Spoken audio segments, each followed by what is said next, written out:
frota de toda España está parada dende hoxe en protesta contra a nova normativa europea que afecta á pesca de baixura. Dende o pasado 10 de xaneiro, os barcos de entre 12 e 15 metros de eslora teñen que cumprir unha serie de requisitos como rexistrar cada captura en tempo real, anotando o peso do peixe cunha marxe máxima de erro dun 20%.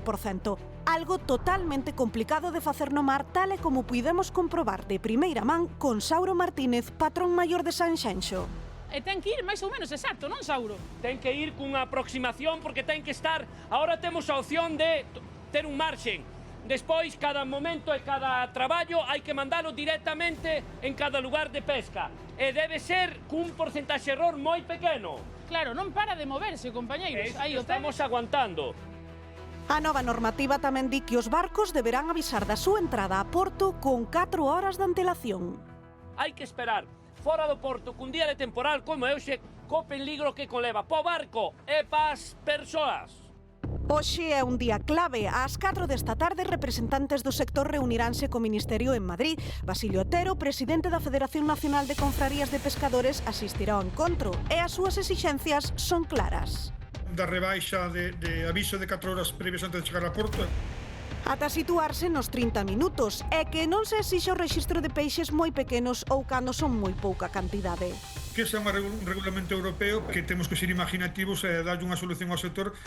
Porque de non cumprir coas expectativas da reunión... O martes vamos a salir ao mar a pescar sancións e non a pescar peixe. Se as súas peticións non son escoitadas, avisan de que a frota parará de xeito indefinido ata novo aviso.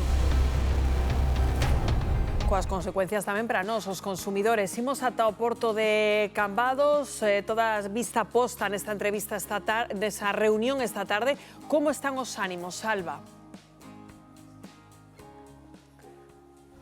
Pois imaginade, con todos os barcos amarrados, a flota completamente inmóvil, pois os ánimos, Benito, moi bo día, non hai que sexan os mellores, non?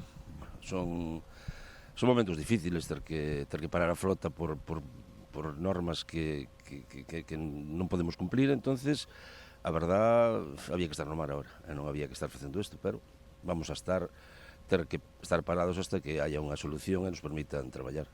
Hoxe mesmo ides cara a Madrid en busca dunha solución desa reunión, a ver se intermediades unha solución urxente, non? Bueno, hai que buscar unha solución para poder, que os dixen antes, seguir traballando, porque senón con estas serie de medidas é imposible desarrollar o traballo no mar. Ou facemos unha cousa ou facemos outra. Entonces, creo que non ten sentido esta burocratización desto de facer cada vez máis complicado o desarrollo no mar, correr riesgos, porque estar facendo todas esas anotacións e correr riesgo, pois non estás atento ao que é o desarrollo da pesca, non estás atento ao barco, é dicir, que é inviable, é imposible. Non demos voltas xa, é dicir, isto é imposible desarrollalo, por lo tanto tendrán que buscarlle unha que é fácil, se pode facer, fácil me refiero, que se pode facer, o Ministerio pode, a Secretaría de Pesca pode facelo, poden adaptar a normativa esta ao noso traballo. Crees que vai chegar esa solución? Como vedes a negociación con eles?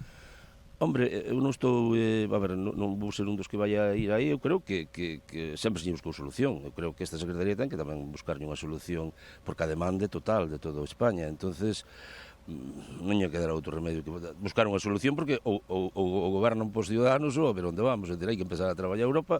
A verdade, a veces fai cousas moi de espalda ao ciudadano, o que ten que defender, polo que están aí, polo que teñen que traballar, entendes? E Benito, se non chega esa solución, que ides facer, que vai pasar? En principio, a idea parece ser que estar parados. En principio, seguir parados, e seguir, se farás unha línea de protestas, ou a ver o que... Vamos a esperar hoxe a ver o que sale. Esperemos que salgan, bueno, que haya unha sensibilidade e haya un acordo.